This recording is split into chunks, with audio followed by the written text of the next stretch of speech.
You're listening to the Business Mike podcast. Amazing interviews with entrepreneurs and industry thought leaders. Hello and welcome to another episode of Business Mike, and joining me today is Nicholas. Nicholas, can you just tell the listeners a little bit about yourself and what you do?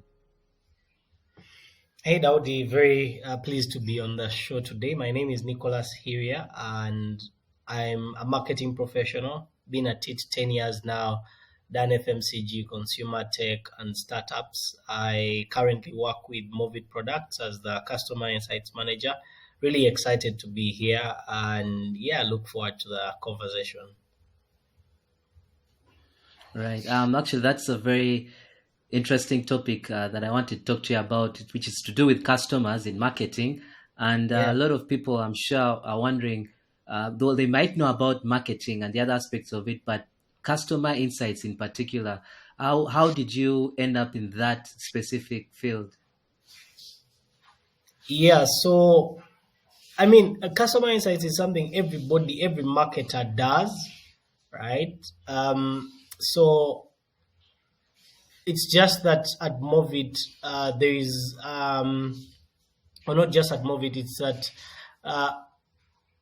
there is now a more intensified sense of we need to amplify, we need to laser focus in on the customer and then make it customer insight. So over the last about 10, 15 years, this title came on, and a couple of organizations decided to designate a specific customer insights function. So for me, it's that I'd done FMCG with Coca-Cola, consumer tech with Samsung, startups with Fuzu, Kingdom FM. And when I joined Movit, at the time I was actually headhunted for the customer insights role because this is something I'd been talking about starting the time that I did my CIM. So the time I did CIM, there was a module which was customer experience, and that's what we used to talk about 5 years ago. But the conversation has been evolving into saying, well, for us to be able to offer the best experience to customers, we need to be able to have an in-depth understanding of these customers. And so it's something that I began to also talk about. I began to show a deep sense of interest in. And so at the time that I joined Movit, I had been talking about this. And so I'd picked their eye and they noticed that this is something that I had an interest, a keen investment in at a personal level, and that, I would really go in and do a great job at. So generally, when most of the marketing, I would say texts, right? If you look at people like Phil Kotler who have written big volumes of marketing text, there is a section in which they talk about consumer behavior, right? But over the last 3 to 5 years, what has been happening is that there's been an intensified sense of focus around the consumer to say, how can we then integrate the customer and a deep understanding of the customer into our business strategy, into our innovations pipelines, into our business planning cycles, right? And so that, I guess, is what then brings me into customer insights and saying that once I joined Movit, been there about 2 years now, right? It's also something that once I dived in, I got to realize that, it was way, way bigger than the traditional typical just customer experience that I thought it was. And so for me, it's also been a learning journey to say there is lots of interesting stuff about, amplifying the typical customer experience function that I knew into saying, how can this be embedded into research? How can it be embedded into consumer engagement? How can it be integrated cross-functionally, right, with manufacturing, with finance, with human capital, and so that's been what that's what it has been for the last 2 years, and it's been quite exciting to learn these things, but then also to be able to make business impact with the function. Right. I'm just going to play devil's advocate to just help people appreciate what exactly you mean by customer insights, because the lay person's point of view might be, especially Yeah, for products that are bought, is I either like the product or I don't. So you make an yeah. advert that interests me, I buy the product, and then that's it. What else? What else are you doing? What insights are you gathering? What's more to it than just that? Okay, so a quick understanding of what customer insights really is that it's three things, right? So it's the intersection between what has not changed over millennia, which is human behavior, together with what is constantly evolving and changing, which is technology, the business environment, politics, and lots of those things, that regulations, uh, environmental concerns, those things are changing and evolving every day, right? And then the choices that businesses make in regards to the intersection between what is not changing or what has not changed over millennia, which is human behavior, and what is changing every day. And so then it goes beyond just saying what advert am I going to put out to interest the consumer. So for us, let's say at Movit Products, consumer insights then goes into about 5 areas. One is brand health, to say we track the entire consumer journey to understand what happens from the time the consumer is aware of us, considers the brand, tries it for the first time, what gets them to use it, what makes them loyal, right? What then gets them to develop an affinity to the brand, and then can we develop a subconscious connection with the brand at either a personal or collective level, right? So that is the landscape of brand health tracking, where you then understand the whole consumer journey and their interaction with the brand, all the way from the first time they are aware of a brand and to the point where they are this die-hard fan who is telling everybody about the brand and wants everybody to use that and only that. So that's the first level. The second level is product research, where you then do lots of product trials. You're saying before you launch a product, innovation projects, strongly informed by product research that goes into ingredients, packaging, different pack sizes, and all of that. And then there is retail tracking, where for us in the FMCG space, because you distribute a lot through supermarkets, shops, you distribute through e-commerce channels, you want to understand what's happening with the retail landscape, especially in terms of the shopper occasions, the shopper mission, what brings a shopper to choose a particular product on the aisle and not another. Okay, and then the other aspect is media, where you then want to understand the intricacies of paid media, owned media, and media. So that's advertising, that's public relations, that's if you're then going into the space of social media to say, what are the trends? What is my category being advertised like? Right now, there is a very strong acceleration into influencer marketing, right? So then to understand those trends, to understand the numbers behind those things, to not just say, okay, because then that determines how much are you going to invest in a particular channel relative to another, and then what's going to be the impact of a particular channel relative to another. Okay, and then the fifth area that we then do is pricing analysis, where we then want to understand what is the substitution effect of a particular product price at a particular price point relative to another. What is the expected response of a consumer or a particular group of consumers to a particular price increment or price drop or maintaining the price, right? So it's really those 5 areas: brand health, the media, retail, pricing, and product research. And so then the combination of all those allows us to then deliver consumer value, because the whole idea of customer insights is, are we able to deliver the best consumer value? And consumer value is defined by the functional benefit of the offering, which is whatever it is, whether it's a product or service, the emotional benefit of the emotional value of the product or service, which would then be how does the consumer feel about this product, and then the psychosocial value, which is how do they feel relative to their to their closest peer group, which are people who are going to say, oh, that hair looked nice on you, or that t-shirt is good, right? They're going to say that's a nice phone, or it is going to make them feel good or not very good, depending on the peer group assessment of the value of that product. So all those are things that then inform consumer decisions. And the whole idea of whatever we do in customer insights is to say, can we understand the intricacies that inform these consumer choices? And then can we position our product or service or brand to be able to be the best in meeting those consumer needs? Right. Yeah, you've mentioned that as well, and that I find very interesting, because I know for a fact that Movit is in more than one country.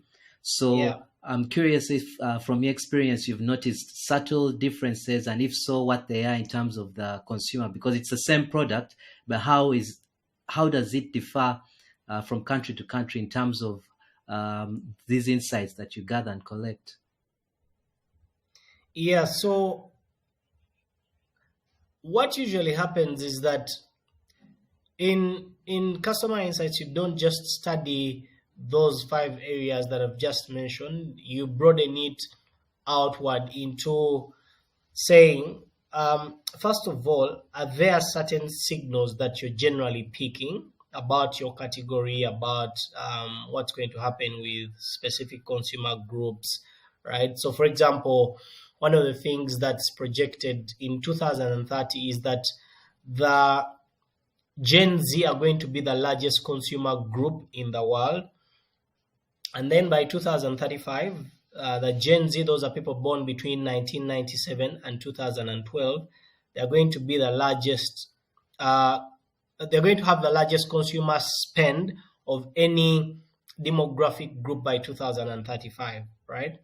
So you then start it out at that level where you're saying, what are the signals that are going to be generally true about the industry, the category, particular brands, maybe not now, or they're going to be accelerated in the near future or in the mid to long-term future. The second then would be to say, what is the context of these signals? So the context then is that you're looking at these things at a global level, and then you go down to break it down to say, what is going to be true at a regional level? There are certain things that are going to be true of Latin America that are not going to be true of the Eurasia group, or that are not going to be true about Africa. Okay, so then at building the context is when we go into certain regional specifics. But at beyond regional specifics, then we go into particular country specifics, where now we say, when we are going into Zambia, what's going to be true about Zambia that's not going to be true about the Democratic Republic of Congo, that's not going to be true about Kenya. So, for example, one of the things that we then get to study is culture, is certain aspects of demographics like urbanization. So, for example, Kenya's urbanization rate is about 28.8. The Democratic Republic of Congo, DR Congo, is about 46.5. Uganda is about 25.5. So if you look at it from that urbanization perspective, then also that determines that the decisions you're going to take approaching each of these countries is going to be different. So urbanization then dictates the degree of concentration of people within cities. So what you'll find with the DR Congo, for example, is that it's a population of 95 million people. 46.5 urbanization rate means that you're going to find about 45 million people within the major cities in DR Congo. Okay? Now, that is going to change when you go to Kenya, where the urbanization rate is 28%. But the GDP per capita in Kenya is about $2,000. GDP per capita in Congo is about $500. So those in-country nuances then dictate that you're going to approach each of these markets differently. So in Congo, it's easier for me to find a higher mass of concentrated people within particular cities, but with a lower income. In Kenya, the people are spread out more widely because the urbanization rate is lower, but then they have a higher GDP per capita. Okay, so it's going to be, let's say, cheaper for me to reach a bigger mass of people in Congo, but that a bigger mass is going to be a lower income mass. It's going to be more expensive for me to reach the people in Kenya, but those people are going to have a higher spend per capita than the people in the DR Congo. So that's then how you get to begin to study the different nuances across these markets. And then maybe the other aspect is understanding the cultural nuances. So you go to a country like Zambia, they have what they call a clock out at 5. So for them, you don't find a work culture that you'll find them 9 p.m. They're still in office, right? That's going to be different when you go to Kenya. It's you find generally they are more conscientious, so they push themselves harder, they work longer hours, they are more competitive. You come to a country like Uganda, 4 different ethnic groups, about 24 tribes, about 54 languages, the most culturally diverse country in the world, by the way, right? So you'll find that every region you go to has different consumption patterns. So you then begin to study all those nuances. They dictate then how you're going to distribute, what products are going to, let's say, gain traction faster than others, the degree of the type of business partnerships and relationships that you're going to form. So understanding those different intricacies then also becomes very, very important, because you're not just doing surface level, broad scale, sweeping generalizations. You realize that each of the countries that you go into has country specific tendencies. So then, in terms of our approach to these markets, we develop what we call a multi-domestic sort of approach, where we have certain things that generally apply, right? So if it's a particular product, we might develop it in a particular way to say this generally applies across different contexts. But in terms of distributing that product, in terms of the way we communicate it, in terms of the recruitment of our distribution partners, right, that then varies as we go across different countries.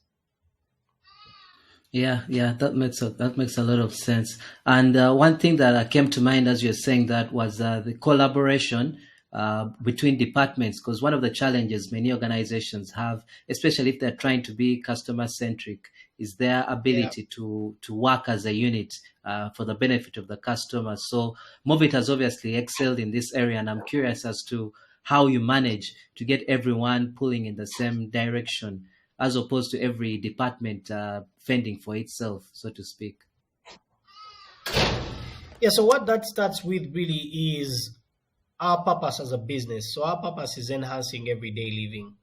And then starting from there, we go down to what's our vision. Our vision is to be the preferred choice of beauty, care, and comfort in every household.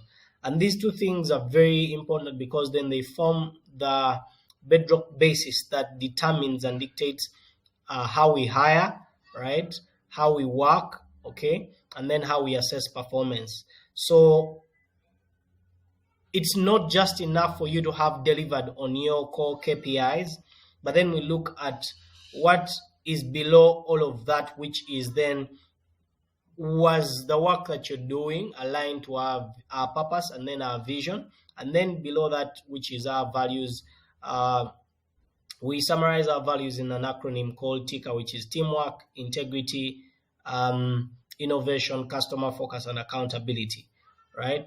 So across all the departments, these are things that are true, irrespective of whether you're in manufacturing, finance, or supply chain, customer insights, marketing, whatever it is, okay? So that's the glue that then gets us to be able to say, okay, we have an agreement on the things that we know are supposed to be true of everybody that works at Movit Products. That's a baseline where we start from.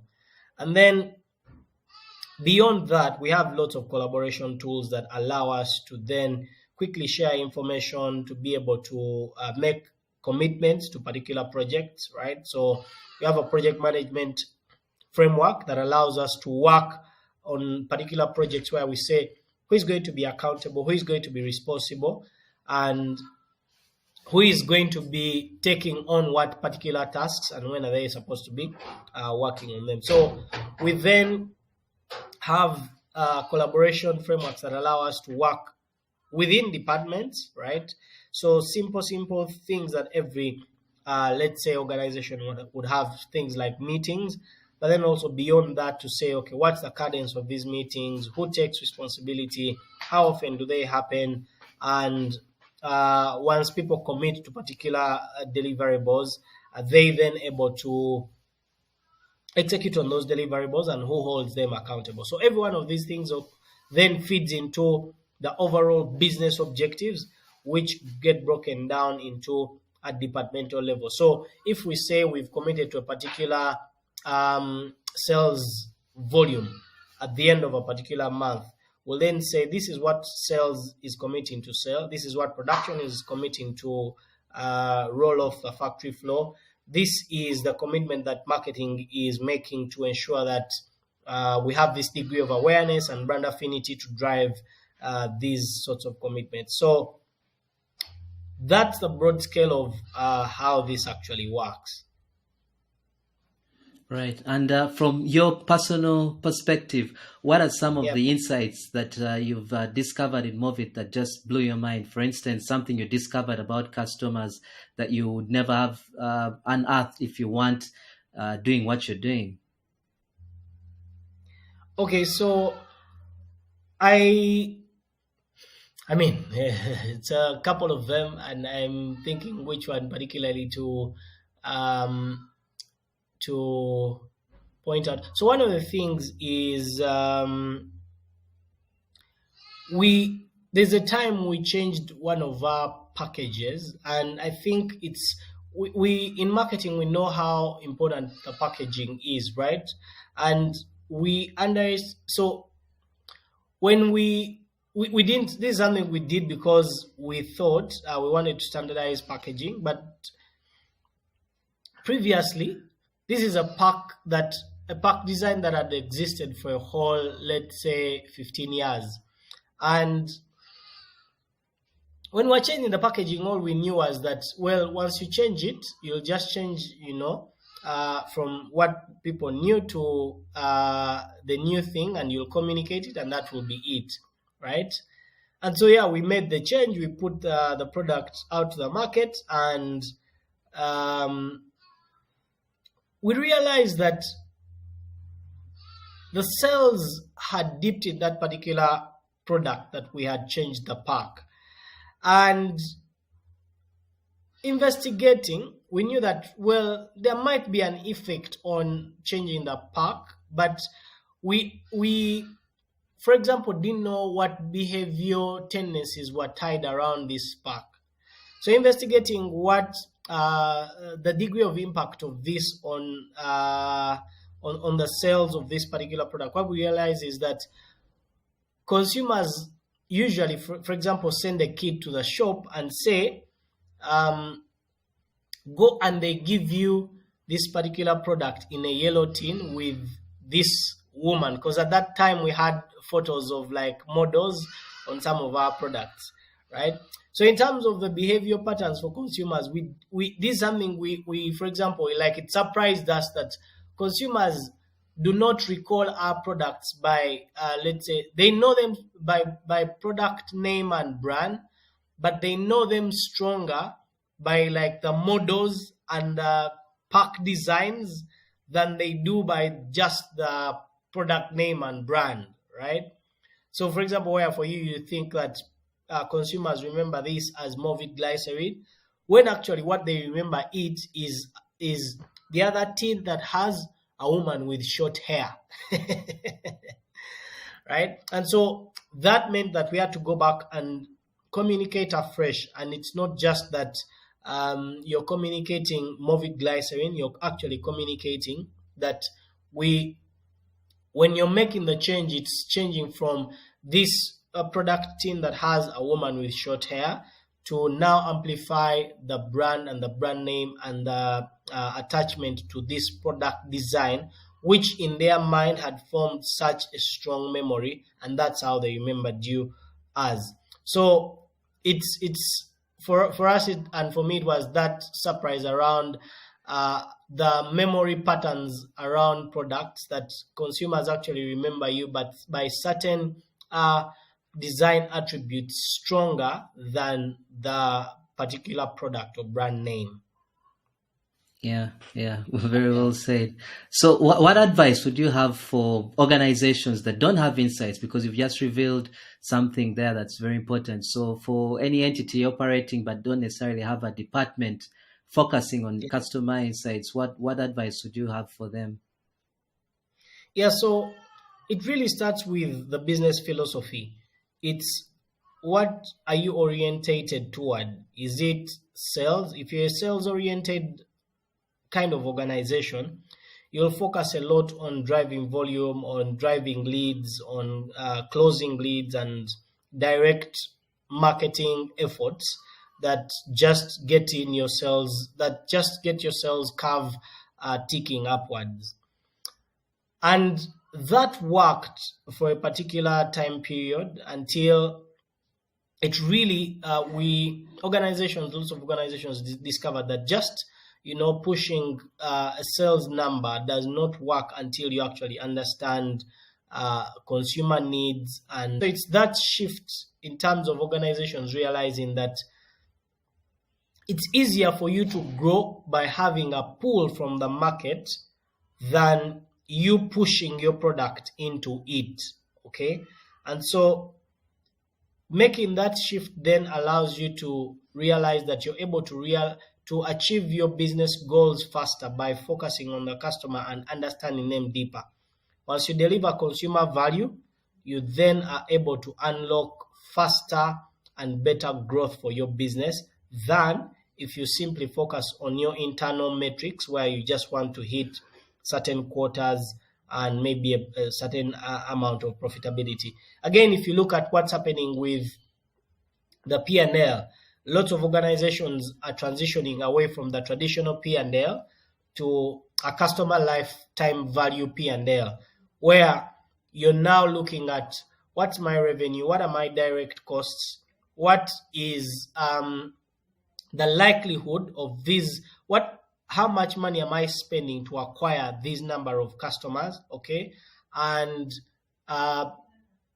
what's the likelihood that these customers will buy me again? So then you're calculating the number of times, the expected number of times that a customer will actually buy your product over a particular period, let's say 3 years, okay? So that is a really, really fundamental shift in everything that the business does, from the way you go to market, to the way you run your financials, to the way you build your product, okay, to your hiring processes. Everything then begins to shift to say, once you focus on the customer, you're able to grow faster, you're able to deliver better value for the customer, and you're actually able to make way more money. Well, Nicholas, I could talk to you all day about customer experience and customer insights. This has been a very, very fruitful conversation. I've thoroughly enjoyed it. But we've come to the end of the interview, and I just wanted you to share with everyone that's listening how they can learn more about you, how they can connect with you, where they can find your products at Movit, and so on and so forth. Yeah, so everything Movit is found on the major e-commerce platforms, Jumia, Copia, Chikuwo Online, and most of the retail outlets as well, supermarkets, shops near you. We operate in 3 categories, which is hair care, skin care, and baby care. So we want wholesome family care for everything, right? From your hair to your skin to your baby. Myself, I'm predominantly on LinkedIn, right? That's where you'll find most of my content. So that's Nicholas Hirya. I love to write about growth marketing, about customer insights, sales, and everything in between, sometimes a little outside of that, to talk about leadership, because then I understand that you might be a very good marketer or do very good marketing, but once your culture and leadership are not airtight, that also can actually fail you. So I mostly connect with me on LinkedIn, right? I also serve with the Uganda Marketers Society as the director for training and consultancy. So check out our events with the Uganda Marketers Society. 24th this month, we are having our Marketers Monthly Ignite come up at Motive, and we're going to be talking about corporate communications. It's a free event for members of the Uganda Marketers Society, and it's only 20,000 shillings for non-members. So it'd be good to catch up there. Thank you so much, David. It's really been awesome being here.